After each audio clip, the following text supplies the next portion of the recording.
All right, LDW MMA is your boy, the coach, and you're live on the Coach's Show, the Coach Show Live. Okay, folks, Claressa Shields, and shout out to my man, Sick Jitsu Entertainment. He sent this to me. And, basically somebody asked Claressa, they said, hey, don't you think that calling out the top, wanting to fight the top MMA talent, so early, don't you think that that would be detrimental to your career? Because you know what happened to Conor McGregor. And Conor McGregor, called out Floyd Mayweather, which was stupid. The most technical fighter in this generation called him out. And Conor McGregor actually thought that he could defeat Floyd Mayweather in a boxing match, which he was the only one that believed that. Him and Valentina Shevchenko, them the only two that believed that he was going to win. Because nobody else in the God's hot son thought that he would win. Nobody knew. And we knew what was going to happen. He was going to get knocked out, and that's what happened. Okay? Claressa, she said, no. Why would I face the top talents like Nunes and Cyborg? Why would I face them when I just walked into the game? And that's what I wanted Claressa Shields to understand, okay? Because when Claressa said that, hey, and I looked at the interview with her and Brett Okehoho, I looked at that video, and when she said that, I'm going to train real hard 365 days a year for 2 years and become a BJJ black belt, I knew then that Claressa is very ignorant of MMA. She's extremely ignorant. And that ignorance, it can't be bliss, because when you step into an octagon and you're ignorant, okay, the implications can be very, very tragic. It can be tragic. And, people say, man, why are you hating on the sister? Like, y'all don't think I want my sister? Like, y'all don't think I want more black women in mixed martial arts? Of course. Ticket TV, what's up? Y'all don't think that I want more black females in mixed martial arts? Of course I do. I mean, because there's not enough. There's not many. And she'll be breaking through some thresholds. I mean, we got Angela Overkill Hill. We got Dynamite Danielle Taylor. We got the War Machine Brittany Neiman. Okay, but there are not a lot of black females in MMA. They're just not there. Even Brittany Cloudy's up in there. We don't have a lot. So Claressa, being a very strong-minded and vocal type female, the MMA needs Claressa Shields. But we need it to be done right, okay? And see, organizations like the PFL, I'm going to tell you they're real shady. They're extremely shady. And I'm going to tell you why they're shady. Now, why is it that the PFL, the only fighter that they tend to promote and talk about is Kayla Harrison? That's it. They only talk about her. And have y'all noticed that a lot of the fighters, when they fight Kayla Harrison, they never come back? Have y'all noticed that? And the only time you see those fighters is in a tournament, and once the tournament, they lose, you don't see them again.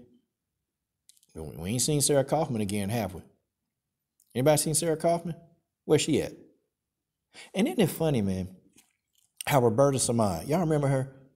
And this is funny, and I'm gonna have to hit Roberta up. I'm gonna have to call her up, and I gotta ask about this. Like, seriously, y'all notice Roberta Samad been a featherweight her whole career. And then she misses weight in the PFL. Like, how does she miss weight? I mean, you got to go up in weight. How does Roberta Samad miss weight? And she's been making a featherweight limit of 145 pounds her whole career. You mean to say she couldn't make 155? And I told y'all, in that tournament, the two fighters that I thought, there were three fighters that I thought could possibly defeat Kayla Harrison. One was Sarah Kaufman, okay? One was Sarah Kaufman, one was Janaya Fabian, and one was Roberta Samad. And I even thought more so Roberta Samad, because Roberta Samad's style is so rough, rugged, and aggressive. And Roberta Samad is a gritty, a gutsy type fighter.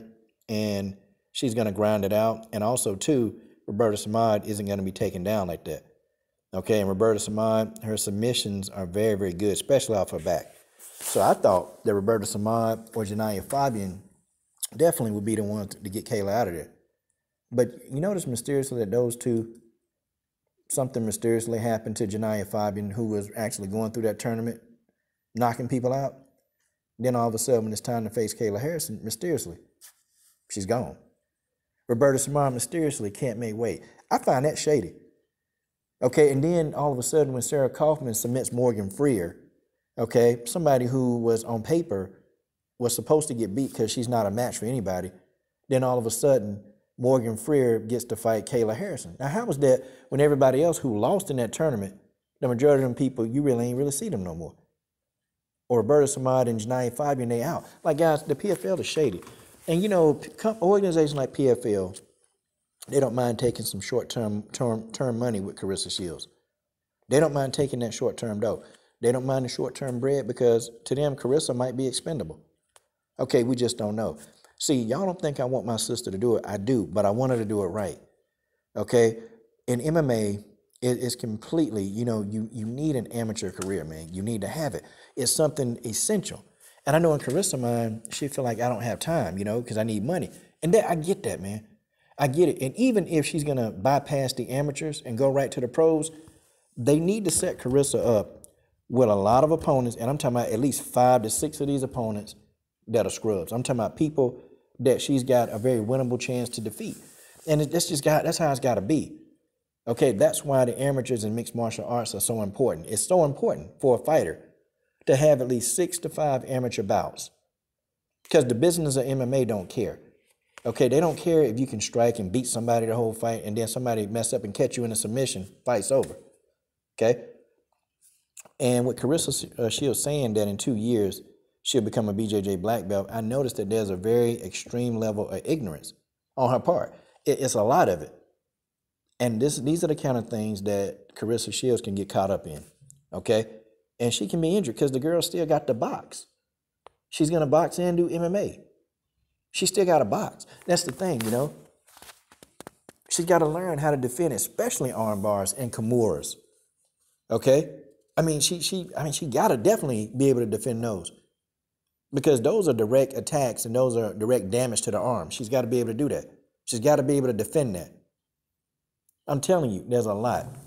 They need to bring Carissa Shields up and let her mature as a mixed martial artist, like Amanda Serrano was able to do. And Amanda Serrano, to me, has had more success in WMMA than any boxer. And I say Holly Holm. Holly Holm used to be a boxer. And guys, here it is now, like what, 12 years later. Holly Holm is still a blue belt. She's still a blue belt 12 years later, y'all, in Brazilian Jiu-Jitsu. And Holly Holm, she just got to a point where she can actually wrestle efficiently. This girl, for the first like 9, 10 years of her career, wasn't wrestling, wasn't trying to. She is now because she's comfortable doing it. But guys, it's going to take a minute. Cris Cyborg been in the game for 2 decades. And she just became a Brazilian Jiu-Jitsu black belt. They just don't give those out, y'all. And you got to understand, they just don't give out black belts. They just don't do it. There are things that you have to do, man. And you have jiu-jitsu masters, man, that they covet those belts, man. That belt is your reputation. And when you give out black belts, you know, to people that hadn't earned it, then your reputation is tarnished as a teacher. They take that seriously, man. They just don't give them out.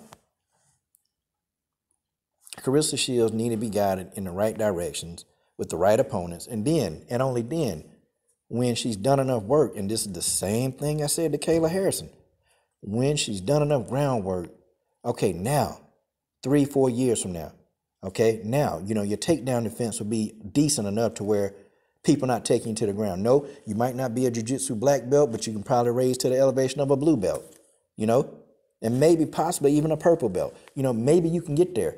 And a blue and a purple belt, that's enough to defend takedowns, and you're good enough to operate on the ground. You're good enough to do it.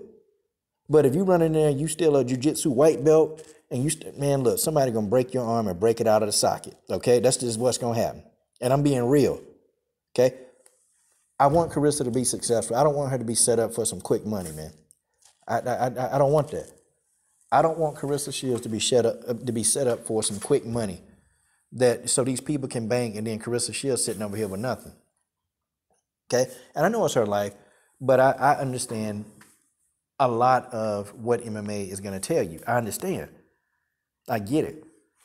See, people like Cris Cyborg, they didn't start, look, it took them years, man, to get there. People like Angela Overkill Hill.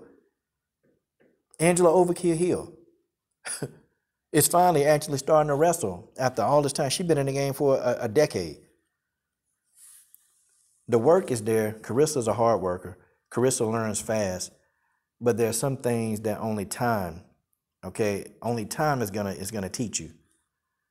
And I think Carissa got the goods to be good at MMA. I think she can do it. I legit believe that Carissa Shields can be a good MMA prospect, and she can be good and dominant. but there are things that have to be done.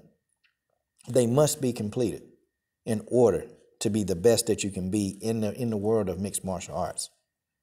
You can't get around these things. Every single one-dimensional fighter in MMA, they've gotten dealt with. Every single one. Ronda Rousey, who was very one-dimensional, what happened? People figured her out. Okay? Holly Holm was one-dimensional for a minute. I'm safe to say that Holly Holm is now multi-dimensional because now she has wrestling. Okay? But Holly Holm being one-dimensional wasn't a champion long. Joanna, one-dimensional. I mean, she lost the title to a person who was multi-dimensional. That's how MMA works. Okay, if you are a well-rounded fighter, you're going to reign supreme for a long time. If you're a one-trick pony in MMA, eventually somebody well-rounded will beat you. But I hope that this endeavor really works for Claressa. But, after she beats about 5 opponents don't start calling out Amanda Nunes and don't start calling these people out. Because we know what'll happen if you get into the octagon with these people. What's going to happen? What's going to happen? What do you think's going to happen? These people, they're going to come in and they're going to decimate you. See, strategy, like Claressa said, strategy is the key. But I'll be keeping up with this, man. And I want Claressa, don't get it wrong, I want Claressa to be successful. I just want it to be done correctly.